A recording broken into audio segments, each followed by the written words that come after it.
Hey there, I want to take some time to give you some really quick tips on how to journal effectively for depression. So, journaling is a very powerful introspective experience that one can use to help with experiences like depression. So, I really wanted to kind of narrow down some things that I think would be really most beneficial and give you the most bang for your buck when it came to dealing with depression and thinking about our experiences. Well, the first thing that I want to highlight is that the process of journaling is going to be more than just talking about what happened in your day. It's much more than that.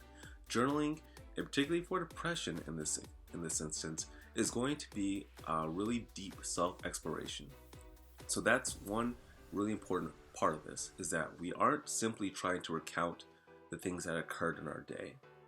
We're trying to look at ourselves in the context of this, and that's particularly important. So self-exploration is the first thing that I have to hammer home, okay? So the first part of this is that we want to be developing a deeper understanding of ourselves. And what that means is, if you're journaling in the course of the day, or even at the end of the day, we want to be looking at how are you viewing yourself?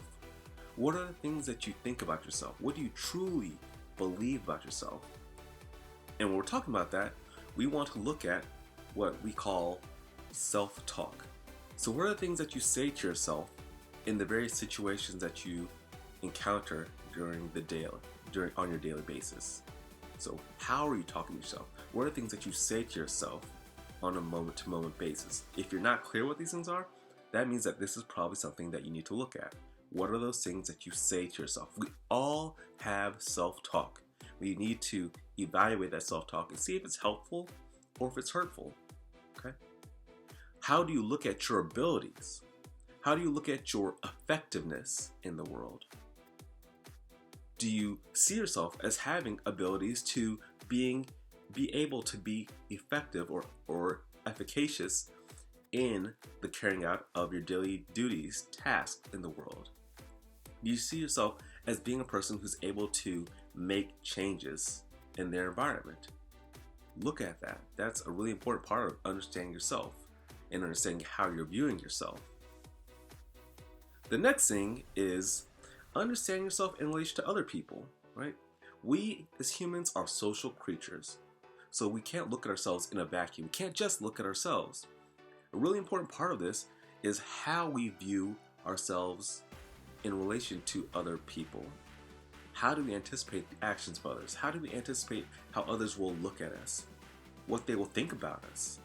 Because that will have a significant impact on the things that you do, the things that you don't do, and how you're feeling in relation to those things.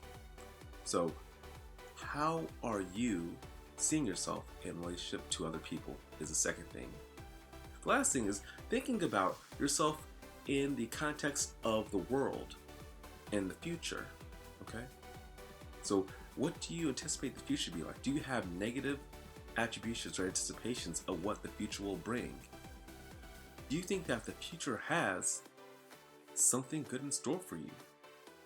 Do you believe that the future has something negative in store for you?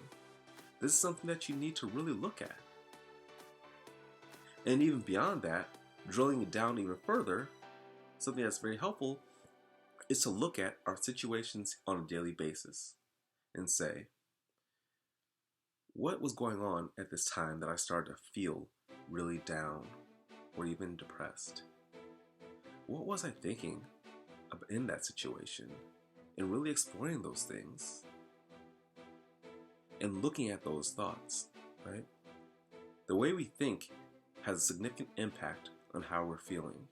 A lot of times we treat our emotions as if they're magical, as if they're things that just happen, that we have no control over.